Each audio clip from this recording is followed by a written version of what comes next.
गुयानशन by जिनजिन को पूछता है क्या तुम मुझे लाइक करते हो।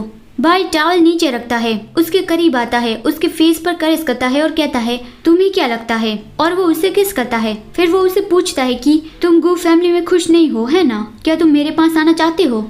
गोलिन उसके लिए मान गया, लेकिन कहता है कि सिर्फ एक आखिरी चीज बची है, वो करने के बाद मैं आ जाऊंगा। गुयानशन अपने ऑफिस में था और सेक्रेटरी ली उसे कुछ रिपोर्ट करता है, तो गुयानशन उसे थैंक्स कहता है और कहता है कि आज जल्दी घर जाकर अपनी वाइफ के साथ रहना। सेक्रेटरी ली कंफ्यूज था कि क्या मैंने कुछ गलत सुन लिया था, मैं घर जाकर अपनी वाइफ के साथ रहूं। सब लोग भी उसे पूछने लगे कि आजकल बॉस कुछ अलग ही बिहेव करने लगे हैं, ऐसा लगता है कि वो बहुत अच्छे मूड में रखते हैं। सेक्रेटरी ली हंसता हुआ कहता है वो मुझे भी नहीं पता है, तुम लोगों से ज्यादा तो मैं भी डरा हुआ हूँ कि कब उसका मूड चेंज हो जाता है। उसने मुझे आज जल्दी घर जाकर मेरी वाइफ को कंपनी देने को कहा।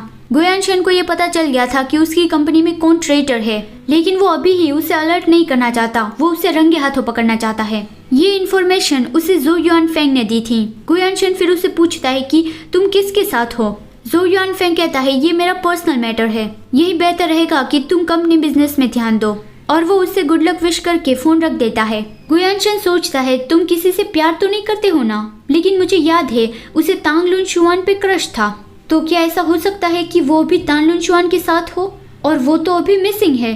तभी वहाँ पे ल्यूयन आए और वो गुयानशन को कहती है कि आशिन आज रात मेरे साथ मीटिंग में चलना। गुयानशन कहता है आज रात मेरी एक अपॉइंटमेंट है। ल्यूयन पूछती है क्या वो काम के लिए है या फिर पर्सनल है। गुयानशन कहता है मुझे सब कुछ आपको बताने की जरूरत नहीं है। ल्यूयन गुस्से से कहती है लास्ट टाइम तुमने चिन फैमिली के लड़के से फाइट की थी और इससे प्रेसिडेंट जियांग डिसपॉइंट हो गए, तुम्हारी वजह से उसका कोऑपरेशन हमारे हाथ से चला गया, तो तुम्हारे लिए सबसे इम्पोर्टेंट बात यही होनी चाहिए कि कंपनी की रेपुटेशन को रीबिल्ड करना है। गुयानशन कहता है मैं आपको इस बारे में एक्सप्लेन नहीं करना चाहता, ये मेरी प्रॉब्लम है, लेकिन मैं इसकी वजह से कंपनी को नुकसान नहीं होने दूंगा। ल्यूयन कहती है हाँ मैं फिर से तुम पे भरोसा कर रही हूँ, लेकिन तुम्हें मुझे ये बताना होगा कि आज रात तुम्हारी अपॉइंटमेंट किसके साथ है। गुयानशन कहता है ये मेरी पर्सनल बात है, प्लीज इसमें इंटरफेयर मत करिए। ल्यूयन स्पीचलेस रह गई। गुयानशन टाइम देखता है और कहता है अभी वक्त हो गया है, अगर कोई काम नहीं है तो प्लीज मैं अब चलता हूँ। वो जाने लगा। ल्यूयन कहती है आशेंग तुम बहुत ज्यादा बदल गए हो और ऐसा लगता है कि तुम जानबूझकर मुझसे दूर रह रहे हो।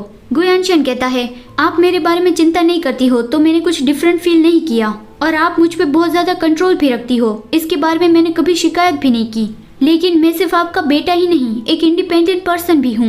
मैं आपका काम करने में कोई कमी नहीं दिखाऊंगा, लेकिन कभी कभी मैं अपना पर्सनल टाइम भी स्पेंड करना चाहता हूँ।